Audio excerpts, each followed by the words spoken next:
Hi, this is Kelly Woods Vaughn from the Women's Business Networking, and we are with candidate and mayor hopeful Robin Schick. And current mayor. And current mayor, correct. Based on what you know about Colonial Beach, and I know you've lived here all your life, what do you see though as the top priorities for our town and why?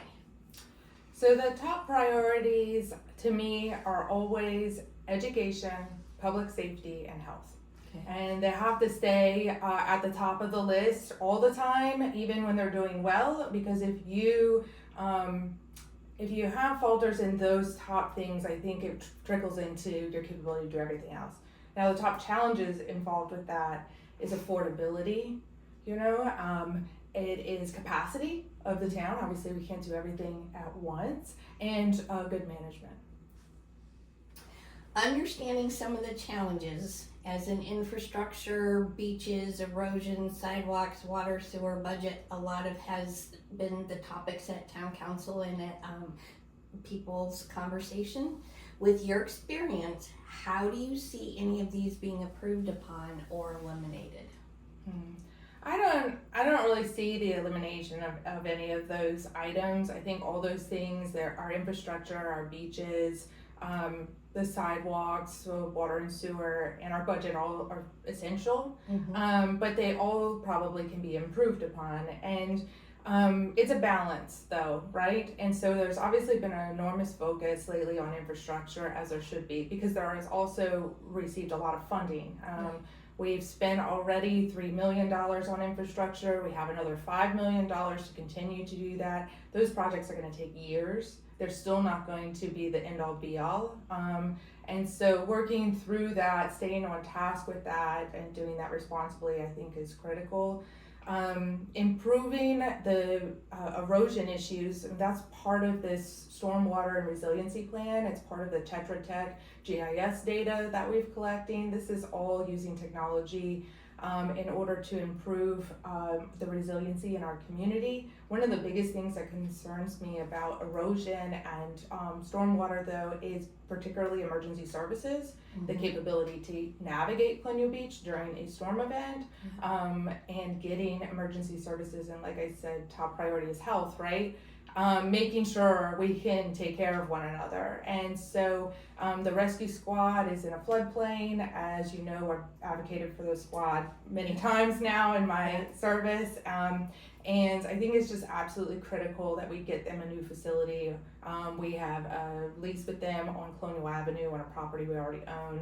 And I would love to see in my next term to move that across the finish line, because for the long-term safety of our community and our residents, we have to have EMS 24/7 in this town in a place that's not going to be flooded. And right now that's not really the situation. And so we need to make sure and ensure that for everybody. Right. Do you believe the growth of downtown and Main Street area is healthy and successful? If not, what is your solution to change that? Well, as you know, I'm a massive advocate for downtown Colonial Beach and Main Street. I've been to Main Street conferences. I believe in the ideals and principles of Main Street. We've opened more than 20 new businesses. Somebody said it's 30 new businesses. I have to double check that factor. But the reality is I've been to a lot of ribbon cuttings. Right. And so, which is fantastic. And it's small businesses. It's family owned, operated, you know, stuff. It's niche businesses, the train store, more retail. It's a lot of restaurants, those kinds of things. Our Main Street, as far as like the health of it, is healthier today than it ever has been in my lifetime. And I truly say that because when I was a child here, the boardwalk was demolished. Everything on it was vacant. It was torn down. It was always going to be resold for development, but they never happened. Right. And so finally we have now done that. And I'm really proud of that because it's brought this energy, a vibe to downtown Colonial Beach, a place that people from all across the Northern Neck or all the way to Richmond or Fredericksburg staff are saying, man, Colonial Beach is cool.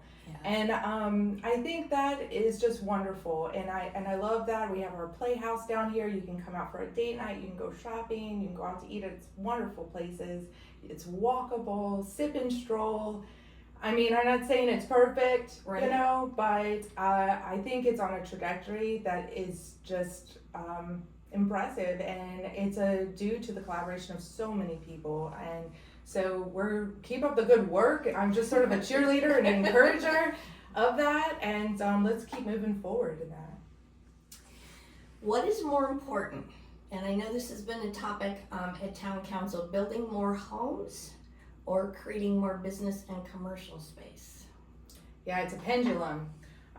You need both, right? Mm-hmm. To be honest with you, I think the town has been lacking in commercial businesses for a very long time.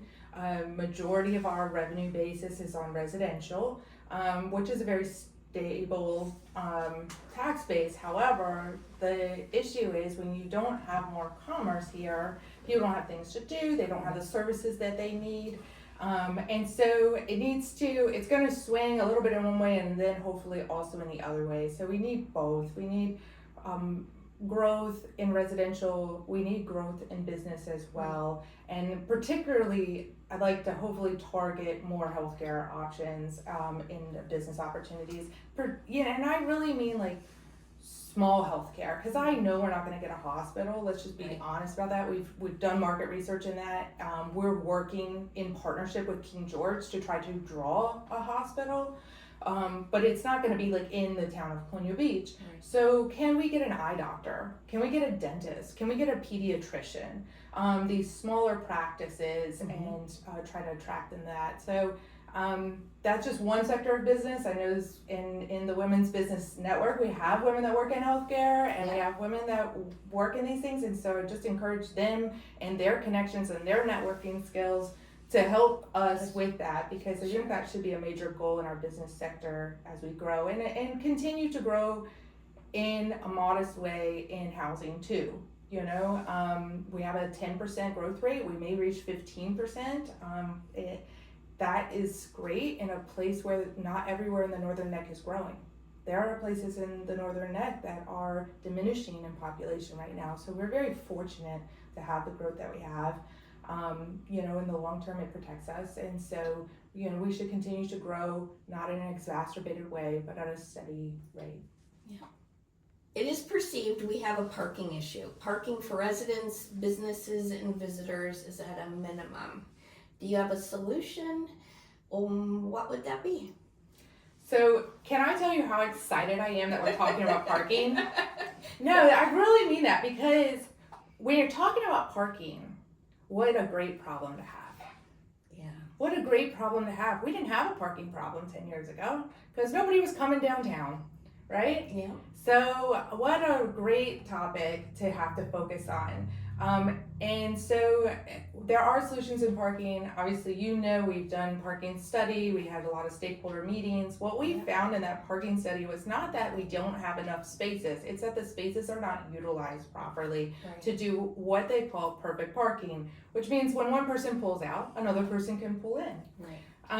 And so I think we need to do shared lots. You know, we need to continue to collaborate. The spaces are there. They're just not being shared and utilized by multiple businesses sometimes. Right. And so, and they can be. Certainly with the town's lots, we encourage that. Having the lot on North Irving where the Klotz building used to be, I think is very important to help specifically the Hawthorne sector. Yeah. And continuing to revise the parking ordinance, you know, to encourage walkability. I think most of the time when people complain about parking, it's because they can't park in front of the front door. It's not that they can't park, but they have to walk, you know? Right. But the reality is for commerce, and you know, in the business network and, you know, what this is for, is that we want to encourage walkability because it encourages commerce. And it also encourages us to get out of our cars, to smile and wave, to talk to one another. It builds community and all those things too. So, you know, I'm not saying we don't have parking issues, but there are solutions. And of course, you know, we're rewriting the parking ordinance right now. So hopefully some of those solutions will get included in that rewrite. Okay. If you could change one zoning code, what would it be and why? Just one. As you know, I'm an architect, so I delve into zoning hardcore. It's sort of a personal passion of mine. But what I've heard from residents as I've been going door to door and over again is trees. And so I have to say that I think that's something that we need to take a harder look at. We have a lot of zoning stuff that's already on our radar, but trees is not as much on our radar. And what I mean and what they mean when they talk to me about trees is one, protecting them, two, regrowth, and making a stable canopy, for the long term. One of the things that Colonial Beach prides itself in, and certainly I do by living here, is our natural environment and how important that is. And it creates placemaking for us. It's a part of why we love living here. The big oaks, you know what I mean? The things, the shade it provides, but also a part of our natural environment. And so we've had some discussions, but no action taken yet on how to say, okay, well, if you're gonna, because some trees are hazardous, right? They're falling, they're dead, they need to be removed, things like that.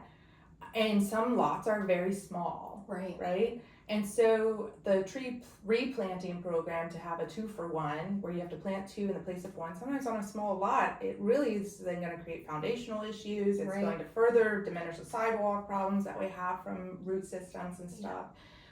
So there can be a tree bank, like conservatory, a place that you can donate trees to and help regrowth, for the community as a whole, and looking at it on a holistic basis, that we keep a canopy that's healthy. So anyway, that's kind of a different one, and maybe nobody said that before. So, but I'm hearing it from people, and so I think that's, I don't want to, I'm listening, and I want to make sure we bring that up. Yeah, I'm not heard that one yet. No. But I know people just in general are concerned about parks. They want walkability. I know living up in Reston, there was a requirement of you take a tree out, you had to plant. Our lots were a little bit larger, but that was one of the things that people loved, was the walking paths and having that canopy and seeing it change cyclically with the seasons. And I think that's important to have here, not just our beaches, but having that. It also just enhances the look and the feel of a community. It enhances property values too, by the way. Yeah. With you currently being mayor, and I know, again, you're our liaison to the EDC, you're part of our Women's Business Network, you've been in this community for a long time. I know you've seen a lot of transition go through. We have a new town manager or newer town manager. We've got an assistant town manager who's new. There's been changeover in leadership in the police department.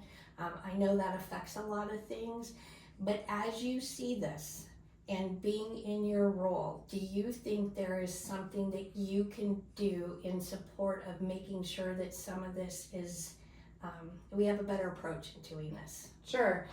I feel like we've been talking about this a long time, and really the reality is this not business friendly perception has been long standing, and overcoming that seems to be quite challenging. I think the first thing we've done some steps that I felt like we're going to help, and we've got to keep going. One is funding economic development manager. Having Kelly with us, having someone in that position that you can say to a new business owner, go see her. She will help you through zoning. She will help you through the town incentive programs. She will be a resource to you to navigate that. Funding that position it had never been done before. And so that, is one part. It also catalysts our application for Main Street, which is all to support businesses from within, right? Within the community, grassroots style. 2, we rewrote the business licensure application. We streamlined all the business license codes and the tax rates for them, which lowered tax rates on professional services like doctors, accountants, things like that, and hired some other people's rates, but it was just to streamline that application, make it simpler. It's now online, right? It never was on the internet. We, supportive of the EDC, this EDC group, the Economic Development Committee, under the umbrella now of Downtown Colonial Beach with the Main Street Principles, is a pillar of our business community, the Women's Business Network that you guys have done. All of these things I feel like, should be creating a positive perception of being business friendly, and yet still we tackle this. And I think there's kind of 2 main parts about it. Number 1 is going through zoning has been excruciating for some of our businesses. Yeah. And so we know that, and we know we are trying to fix that right now. Right. Two, and that's why having an economic development manager is important, because she has been able to, one, help flush those issues out, Right. and advocate for them. The two is helping business owners that start up get the resources they need. Right. I think oftentimes, they see the town as an adversary to them opening because they have a great idea and they're so passionate, Right. but yet they haven't wrote a business plan. They don't have access to capital funds. Maybe location-wise, they didn't understand what a zoning map was, or if they could even operate what they wanted to operate within zoning context. Right. A lot of people don't know zoning in general, right? So, we have to get them better connected. I really would love to see an SBA, a Small Business Association, satellite office in Colonial Beach. Our closest satellite office is Warsaw. Right. It's too far away. So that is something that I've talked to the Northern Neck Planning District Commission about and the SBA about. We partner with Mary Washington's SBA office already. Yeah. They do bring resources to King George and Dahlgren at the Mary Washington College campus. Right. And it's all of us working together. It's the chamber, it's downtown Colonial Beach, it's all of us. But also, we've got to stop being negative. Right. We just, Right. let's be positive. Right. We have a 10% growth rate. We have 20 or 30 new businesses opening. We have made all these changes. We rewrote the incentive programs. There's help out there. We want to help you. So if you're a new business owner and you're intimidated or frustrated with the town office, come to me, let me help you, come to other council members, come to all these resources, and let's stop talking negative, because that only perpetuates then the perception. So if we want to overcome the perception, we've just got to be positive. Right. And hopefully I do that. So. Thank you. As you know, the food and lodging taxes were increased, which is not a stable, guaranteed annual amount. Increases to taxes, sewer, water, businesses are a really touchy subject within our community, business-wise and personal-wise. If reelected, what are the 3 steps that you plan to take to put us on a firmer financial footing? Yeah, well, first, I feel like that question insinuates we're not on a better financial footing than we are, because we are. Right now, we have above the AAA threshold credit rating in town. We have a $4 million fund balance. All of these speak to financial stability, right? We're going after millions of dollars in grants that we're going to have to, work through. And we've refinanced our debt when the interest rates dropped in COVID, and they dropped super low, and a lot of people refinanced in that time. We as a town refinanced debt that we had been holding on to for many years for financing that had been done way before my time, and saved over $1 million in interest. Okay.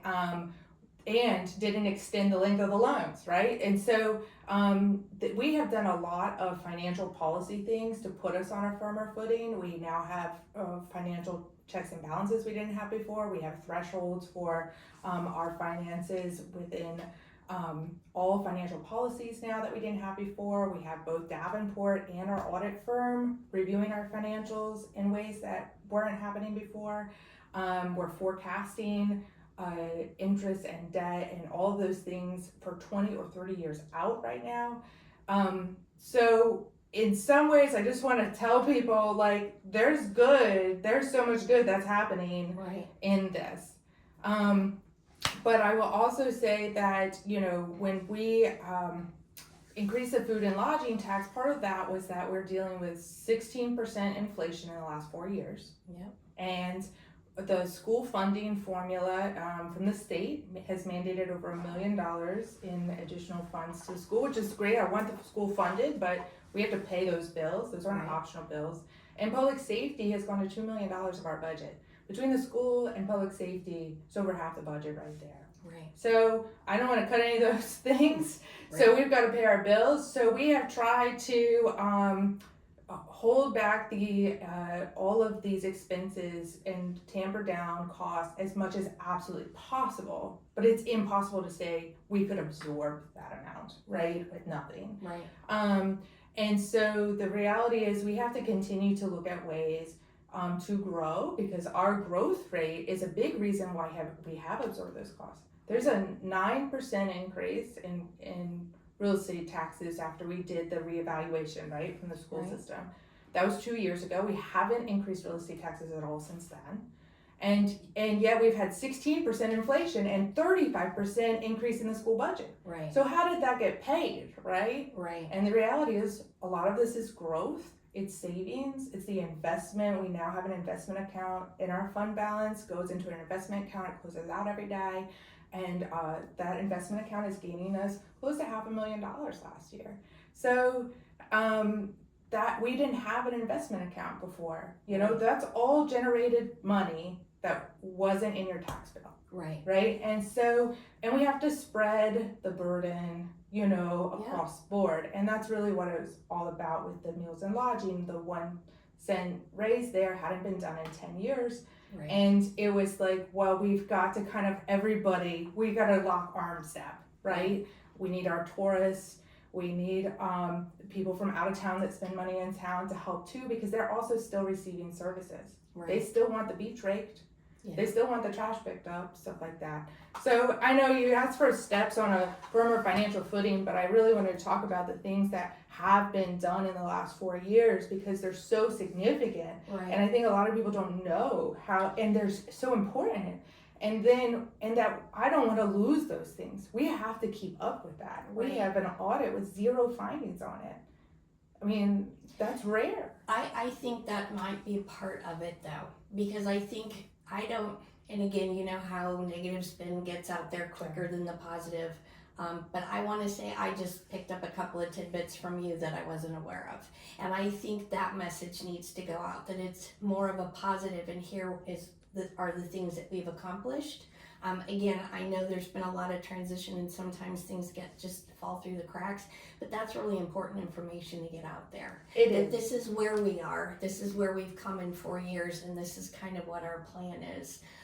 And everyone knows, everyone has been affected by inflation, rising costs. It's not just business owners, it's been people at home and our elderly. And a lot of people are concerned that those costs are going to go up again. So understanding kind of where we were, having an investment fund, having this to be more stable, having our loans, the interest rate lowered, I think is a huge, huge success. Yeah, thank you. Yeah, and we got to keep looking out for opportunities like that. We're going to have an opportunity to refinance the elementary school. That debt on us was not eligible for the refinancing in that. You know, there's different loan stipulations for different financing. That is one of the, you know, largest debt that we have. It's not badly financed right now, but as soon as we can have an opportunity to get it better, we're going to. And so we're forecasting, we're watching that. We can't lose track of these things though, right? And that's why stable leadership, especially when you have turnover in a town manager or things like that, at the top is really important, because then I can keep bringing them up, right? Like, hey, you know, 2 years ago we were talking about this, and in 4 years is when it's going to come due. Let's not lose track of that. Correct. How do you plan to involve residents and businesses input into your decision-making process? And again, I know you're running for re-election and you've been out in the public a lot, but is there anything you've learned or something that you would want to change or improve upon? Yeah, the biggest thing, and I say this as I'm out right now when I'm, you know, meeting with people, is communication, town communication. Right. We've talked several times in these things that there's things I'm talking about that nobody knows, right? And why don't they know them? And I think I've been trying to push for communication, but it's still been lacking. Right. And I see that, I understand it. And we tried to do the quarterly newsletter. I think that was somewhat effective. I still think that needs to be improved on. We have it digitally online now. We have the connector online now. That's getting some information out, but there's still so much misinformation, right? And I'm not sure I have an expertise on how to deal with that. Right. I'm open to maybe women in this business network can help me with that. And maybe it's more things like this, more videos. Maybe it's more social media. Maybe but we do stakeholder meetings when we do these major planning efforts. You know that you've been in a lot of them. Yeah. Having the plan in place with all this community input is really important, because it justifies and clarifies then what projects need to be implemented. And you stay on track, and you have to, build the building blocks to get there, especially if you're not going to raise taxes to implement major projects, right? Which is part of what we're trying to do. Right. So, but involving residents and businesses is critical, but getting them informed is, I think, something that absolutely needs to be improved on. And we're rewriting the communications plan right now. I'd like to see, we have that opportunity to hire somebody in communications. Right. I have a couple ideas about that. No matter what happens with that, I hope it stays more local. Right. We've been sourcing to bigger places, and I think a lot of that was about trying to draw in tourism from a wider net. But I think we're missing a piece that's hyper local, that is our residents, that is King George and Westmoreland County, that we should be communicating with them at this level. So anyway, but I don't get to, as much as people think I control everything in the town. This is something I wish I had control of, but I have not, and it takes a team, and it takes planning, and it takes funding it, and all of those things. So it's definitely something we continue to work on. What is your most favorite thing about Colonial Beach, and why? So the reason that I live here, other than the fact, I was born here, I don't have to live here. I could live anywhere in the world. I've lived other places in the world. I did the Peace Corps in Guatemala. I've lived in Italy. I'm an architect. I can be anywhere. I choose Colonial Beach because of our quality of life. We have just such a fantastic quality of life here. We have a strong community. We have this small school system. We know our neighbors. And to me, one of the things that I've seen as abroad and throughout my life is how important multi-generational living is. I think it's so great how Colonial Beach has these layers of multi-generations that are always interacting with one another. And, it's part of what I think makes Colonial Beach very, very special. I, of course, had my grandparents here, my parents here, and I have my 5-year-old son here, right? So that's 4, my grandparents passed, but it's the fact that I could go eat lunch with my grandparents at Hunan every Tuesday. Right. It's these things that I think make Colonial Beach really great, and it's my favorite part of Colonial Beach. That, and the fact that a sunrise on the town pier will change your life. And if you're having a rough time, a hard time for some reason, whatever it is, I will just tell you, wake up before sunrise, walk to the end of that town pier, and let God do his work, because it will change your life. So I have to say, I get a little bit of the sunrise in the morning, but I get to see the sunsets in the evening, and it does the same for me. It's like my closeout at the end of the day, just seeing the sun stripe through the clouds and over the water. So I want to thank you, Robin. It's been great talking with you, and I wish you the best of luck. Thank you so much, Kelly. I appreciate it, and thanks to all the ladies out there in the Women's Business Network.